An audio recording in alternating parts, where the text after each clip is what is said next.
संध्या के पति का लीवर की बीमारी के चलते 2 साल पहले देहांत हो गया। उसके बाद से संध्या के जीवन को मुसीबतों ने घेर लिया। अपनी 6 साल की बेटी को पालने की जिम्मेदारी अब संध्या के ऊपर थी, इसलिए मजबूरी के चलते वो चुप रहती थी। पर अब संध्या की जेठानी सुधा ने उसे ज्यादा ही परेशान करना शुरू कर दिया था। मम्मी, बहुत भूख लगी है, कुछ खाने को दो ना। मैं अभी तेरे लिए रोटी लेकर आती हूँ। ओ महारानी, ये रोटी कहाँ ले जा रही है? भाभी, पिंकी को भूख लगी है, उसे ही दे रही थी। रख इधर रोटी। तुम दोनों माँ बेटी सारा दिन बैठकर खाती रहती हो और तुम्हारे जेठ पूरा दिन मेहनत करके कमा कर लाते रहे। अरे सरला, कैसी बातें कर रही है? अब ये बेचारी दोनों माँ बेटी रोटी भी नहीं खा सकती। क्यों इस विधवा पर जुल्म ढा रही है? सही तो बोल रही हूँ, इसका पति तो ऊपर चला गया और इसे और इसकी बेटी को हमारे सिर पर मंडराने के लिए छोड़ गया। अब मैंने फैसला कर लिया है, इस घर में तुझे रहना है तो तुझे कमा कर लाना पड़ेगा, वरना तू और तेरी बेटी यहाँ से रास्ता नाप ले। जा और तभी इस घर में आना जब तुझे कहीं काम मिल जाएगा। चिंता मत करो भाभी, मैं जल्द ही कोई काम ढूंढ लूंगी। माँ जी, पिंकी का ख्याल रखना, मैं कुछ देर में वापस आ जाऊंगी। शर्म आनी चाहिए तुझे सरला, अपने ही घर के लोगों को इस तरह से ताने कौन देता है भला? संध्या की आंखों में आंसू थे। वो घर से काम की तलाश में निकल ही गई, पर उसे कुछ समझ नहीं आ रहा था कि वो कहाँ जाए, कैसे काम ढूंढे। तभी एक लेडी जो माँ बनने वाली थी, वहां पर टहलने के दौरान उसके पेट में दर्द होने लगा। Help, please help. घबराओ नहीं, आपका किस अस्पताल में इलाज चल रहा है बताइए, मैं आपको वहां ले चलती हूँ। थैंक यू, मैं बताती हूँ। उस लेडी का नाम वर्षा था। वो संध्या को हॉस्पिटल का एड्रेस बताती है और संध्या जल्दी से एक ऑटो वाले को रोककर किसी तरह वर्षा को हॉस्पिटल लेकर पहुंचती है। वर्षा, सब कुछ ठीक है, अभी 1 वीक और है तुम्हारी डिलीवरी को। वैसे ऐसा अक्सर हो जाता है जब प्रेगनेंसी का लास्ट टाइम चल रहा होता है। अपना ख्याल रखो। Thank you doctor. हेलो, हाँ महेश। हाँ, अरे आप टेंशन मत लो, मैं बिल्कुल ठीक हूँ। डॉक्टर साहब ने अभी 1 हफ्ता और बोला है, आप अपनी मीटिंग अटेंड कर लो। कोई टेंशन वाली बात नहीं है, मैं घर पहुंच रही हूँ, ठीक है? आप जल्दी आ जाना। हाँ, मैंने कैब बुक कर ली है, मैं घर पहुंच जाऊंगी। Okay, bye. वर्षा जी, मैं आपको घर तक छोड़ देती हूँ, आप अकेले जाओगी तो मुझे चिंता होगी। संध्या का इतना अच्छा नेचर देखकर वर्षा को बहुत खुशी हो रही थी। वो संध्या के साथ अपने घर पहुंचती है। बातों ही बातों में संध्या वर्षा को अपने बारे में बताती है। संध्या, तुम चिंता मत करो, अब तुम्हें कोई परेशानी नहीं होगी। तुमने मेरी इतनी मदद की है तो मैं भी तुम्हारी हेल्प जरूर करूंगी। तुम अब से मेरे घर पर ही काम करोगी। वैसे भी अगले हफ्ते तक मेरी डिलीवरी हो जाएगी और मम्मी पापा तो आउट ऑफ स्टेशन रहते हैं और उम्र के साथ साथ अब वो इतना काम भी नहीं कर पाती हैं। किसी ना किसी की तो मुझे इस टाइम में जरूरत थी और मैं ढूंढ ही रही थी कि मुझे कोई देखभाल के लिए मिल जाए जो मुझे और बच्चे को संभालने में मेरी मदद करे। तो तुमसे अच्छी देखभाल शायद ही कोई और कर पाएगा, इसलिए तुम अब यही काम करो, मेरे साथ रहो, तुम्हें यहाँ कोई तकलीफ नहीं होगी। आपका बहुत बहुत शुक्रिया वर्षा जी, मैं आपका और आपके बच्चे का पूरी तरह से ख्याल रखूंगी। आपको किसी भी चीज की कोई परेशानी नहीं होगी। मैं कल से काम पर आ जाऊंगी। संध्या घर जाती है और अपनी सास को सारी बात बताती है। संध्या, तू पिंकी की बिल्कुल भी चिंता मत कर, मैं उसका पूरा ख्याल रखूंगी। पिंकी बेटा, दादी को, ताई जी को, ताऊ जी को, घर में किसी को भी बिल्कुल तंग मत करना, ठीक है? मम्मी, तुम काम पर जाओ, मैं किसी को भी तंग नहीं करूंगी, प्रॉमिस। माँ जी, बस थोड़े पैसे आ जाए तो पिंकी को फिर से एक बार स्कूल में डाल दूंगी ताकि इसकी पढ़ाई फिर से शुरू हो सके। संध्या अगले दिन से वर्षा के घर काम पर जाने लगी। कुछ दिनों बाद वर्षा का बच्चा हो गया। संध्या, तुमने मेरी इतनी देखभाल की है कि मुझे किसी भी तरह की कोई परेशानी का एहसास ही नहीं हुआ। ये लो संध्या, तुम्हारी पहली कमाई। थैंक यू वर्षा जी, आपका बहुत बहुत शुक्रिया। वर्षा ने संध्या की मेहनत देखते हुए उसे अच्छी सैलरी दी थी, जिससे संध्या की सारी परेशानी दूर हो गई। संध्या घर पहुंचती है। बहू, तेरी पहली कमाई देखकर मैं बहुत खुश हूँ। भगवान ने सब ठीक कर दिया और आगे भी वही सब ठीक करेंगे। माँ जी, मैं इन रुपयों में से कुछ रुपए भाभी को दे देती हूँ, घर खर्चे में काम आएंगे। संध्या ने अपनी जेठानी के हाथ में पैसे दे दिए। भाभी, ये 10,000 रुपए रख लो, घर खर्च के काम आएंगे।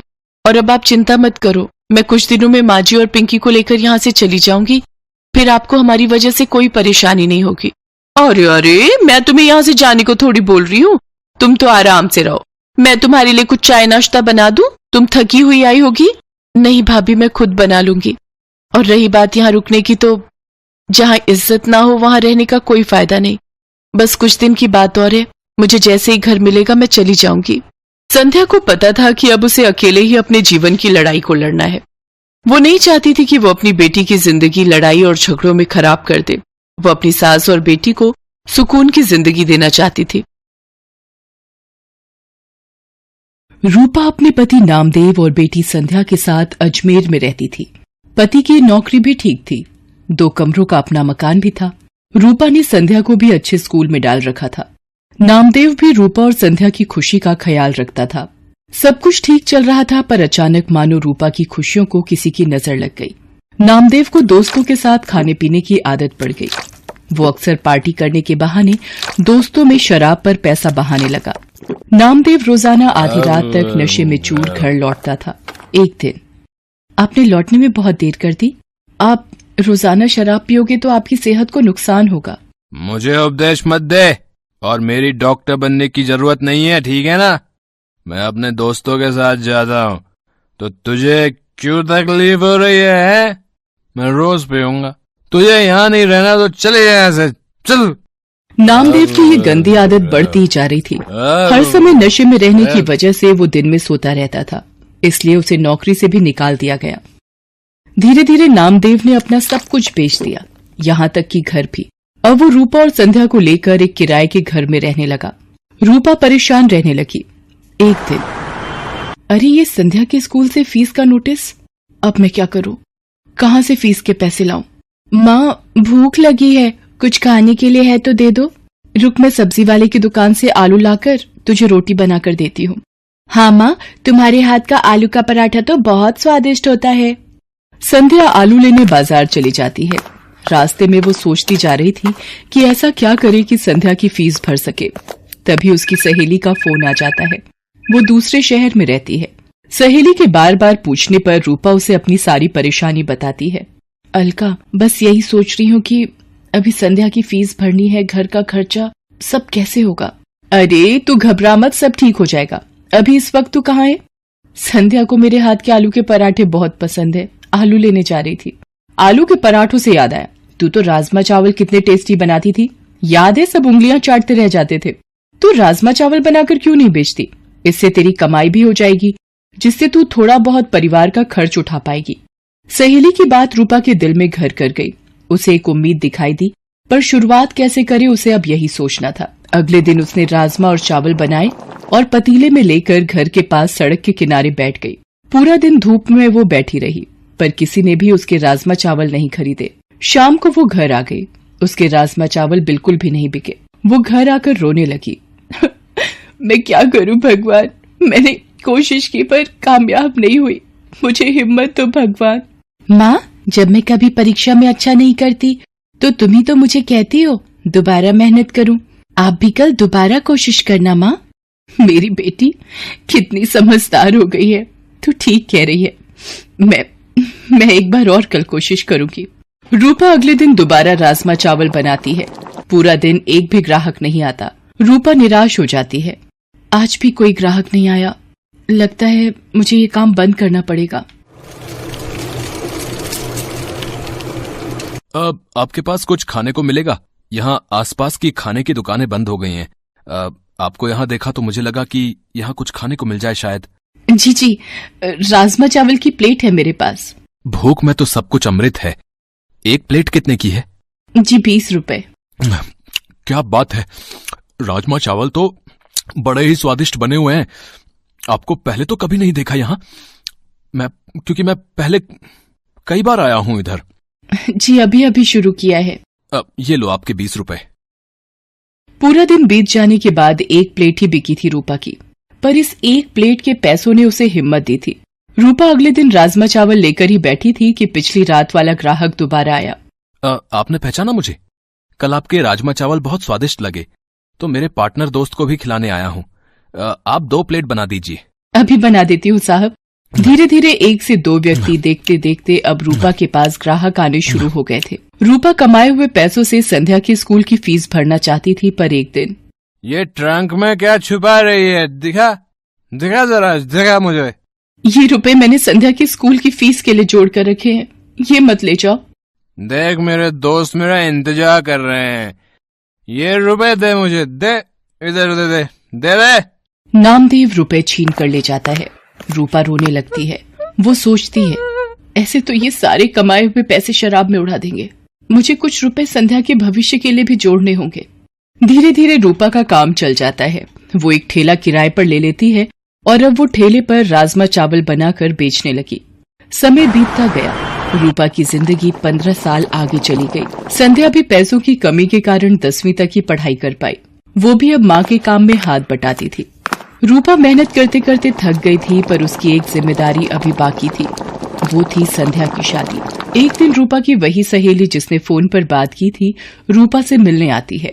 आज तुझे इतने सालों बाद देखकर मेरे आंसू नहीं रुक रहे। मेरी प्यारी सहेली रूपा, ये तूने अपना क्या हाल बना लिया है। गरीबी के थपेड़े तेरे चेहरे पर आई झुर्रियों में बयान हो रहे हैं। अरे तू बैठ अलका, संध्या से मिल। ये मेरी बेटी संध्या है। संध्या, ये मेरी मेरठ वाली सहेली अलका। अलका मौसी, माँ आपको बहुत याद करती हैं। रूपा, मैं इसलिए तेरे पास आई थी कि एक अच्छे घर का रिश्ता है, संध्या भी वहाँ खुश रहेगी।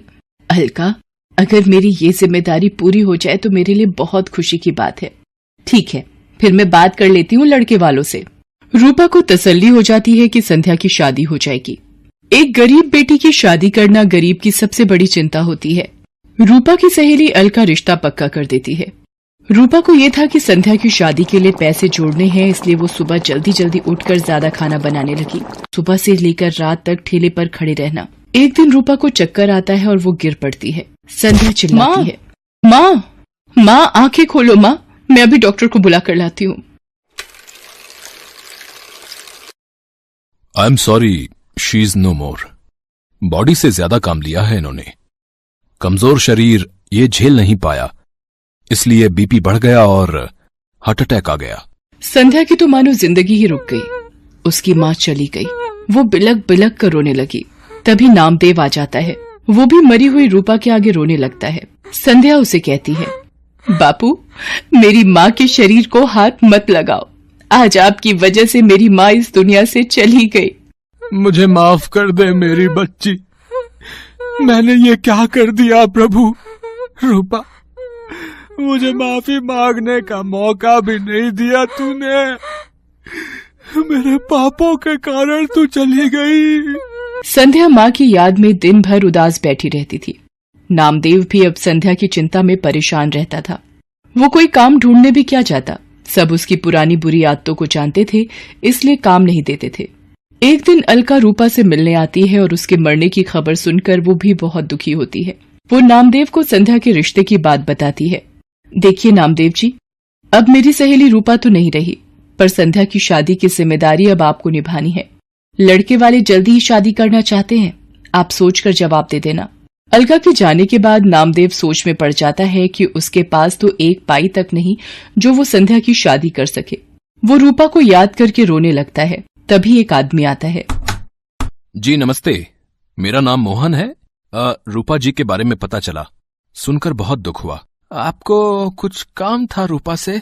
जी, एक दिन मैं रूपा जी के ठेले पर राजमा चावल खाने आया था, तभी उनसे बात हुई। मैं जरूरतमंद लोगों के लिए एक बैंक योजना चलाता हूं। रूपा जी भी मेरे पास रुपए जमा करवाती थीं। वो जब भी पैसे जमा करने आती तो यही कहती थीं कि मेरी बेटी संध्या की शादी में काम आएंगे। आज वही रुपए मैं देने आया हूं।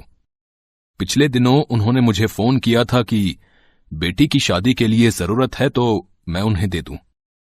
ये लीजिए, ब्याज मिलाकर 3.5 लाख रुपए उनके बैंक में जुड़े हुए हैं। आज उन्हें देने आया था। रूपा, तुम अपनी जिम्मेदारी निभाना नहीं भूली। जाते जाते भी अपनी बेटी की शादी की जिम्मेदारी निभा गई। संध्या बेटी, देखो, तुम्हारी माँ की तरफ से शादी का तोहफा ये अंकल जी लाए हैं। संध्या भी ये सब देखकर रोने लगती है। उन रुपयों को नामदेव संध्या की शादी में लगा देता है और संध्या को ढेर सारा आशीर्वाद देकर विदा कर देता है।